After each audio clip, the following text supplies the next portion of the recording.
Kali ini saya pengen cerita yang sedih. Saya baru saja kehilangan keponakan saya.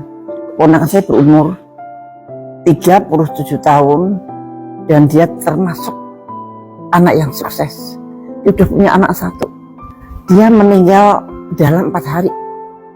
Panas, muntah-muntah, dan kemudian dibawa ke rumah sakit dengan diagnosa demam berdarah.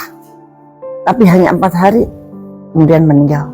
Ternyata tetangga saya, ibu-ibu lansia, juga menderita panas, muntah-muntah, dan dalam waktu yang sangat singkat dia meninggal. Ada 2 dari blok yang berbeda dengan blok rumah saya. Ini adalah semua demam berdarah. Hanya tipenya adalah dengue shock syndrome atau DSS. Dengue shock syndrome boleh disebut sebagai demam berdarah yang complicated. Yang sebetulnya sih virusnya agak berbeda, di mana dia membuat pasiennya shock. Dan kalau sudah shock, berapapun juga diberikan trombosit, dia tidak akan bisa naik. Dan kalau sudah shock, angka kematiannya naik menjadi 30%. Dan biasanya tidak tertolong. Ternyata demam berdarah telah melanda di Jakarta. Dan lucunya, Jakarta Barat itu merupakan daerah yang tertinggi menurut Dinkes, ya, bukan menurut saya. Memang Jakarta Baratlah yang telah mendapat Wolbachia. Nampaknya pemberian Wolbachia tidak berefek. Justru efeknya itu lebih dahsyat loh. Apakah itu ada hubungan atau tidak? Mestinya diteliti gitu. Tapi kayaknya sih tidak ada yang meneliti itu. Saudara-saudara sekalian, yang Jakarta kan baru Jakarta Barat yang diberikan Wolbachia. Kebetulan di antara Jakarta Barat lah yang tertinggi.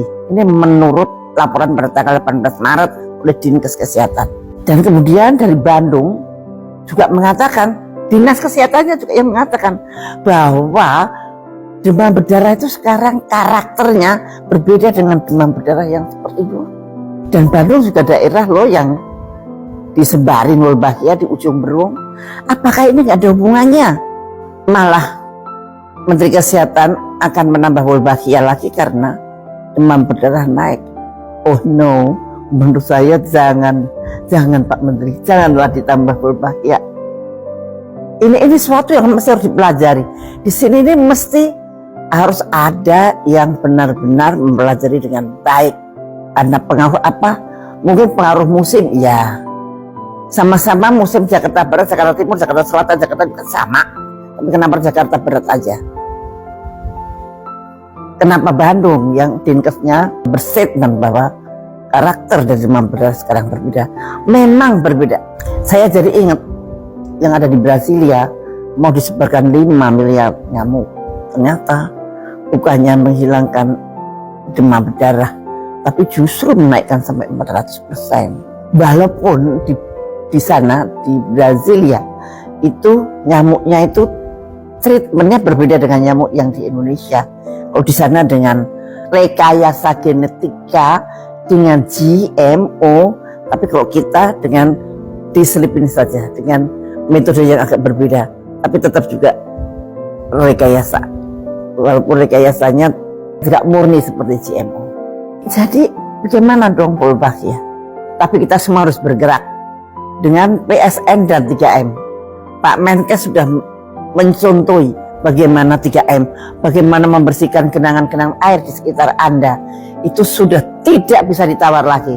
Sudah bukan anjuran, tapi kewajiban, keharusan bahwa tiap Jumat bersihkanlah sekitar Anda dari genangan-genangan air agar jentik-jentik nyamuk tidak berkembang di situ dan kemudian menjadi nyamuk akan menggigit Anda.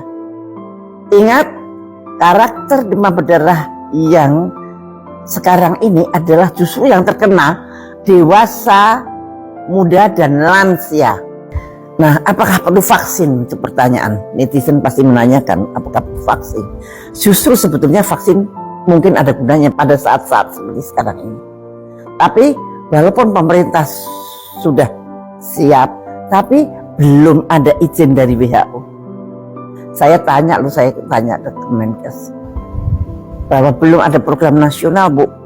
Oh ya, saya dengar sudah siap, karena saya dengar di Kalimantan sudah pernah diberikan. Apa itu benar apa tidak saya belum tahu, tapi saya mendapat kabar yang menurut saya akurat. Dan kemudian ternyata sekarang ini selain membersihkan nyamuk, selain menghindar dari nyamuk, terus gimana? Dan keluhan warga banyak sekali, keluhan netizen, Ibu, di tempat saya sekarang nyamuknya banyak banget. Apakah ini dari Wolbachia? Saya nggak bisa jawab dong, karena saya nggak meneliti. Tetapi masyarakat itu menilai sendiri. Lalu bagaimana di Semarang? Bagaimana di sekitar Semarang? Coba tolong isi di komen saya. Ya, Anda yang dari Semarang, apakah tempat Anda semakin banyak nyamuknya atau tidak? Jadi ya kita mau gak mau harus membersihkan nyamuk. Harus setiap Jumat. Kenapa saya mengatakan setiap Jumat? Karena siklusnya memang segitu, seminggu itu nanti Anda akan bisa betul-betul membersihkan jentik-jentik. Karena katanya dengan fogging sudah tidak mempan. Apakah dengan abatisasi mempan? Saya belum tahu. Satu, Anda jangan panik, tapi sangat waspada. Karena benar-benar karakter DBD memang agak berubah. Dan giatkan PSN dan 3M di wilayah Anda masing-masing. Oke, ayo bersama-sama. Saya PSN dan 3M. Sampai ketemu.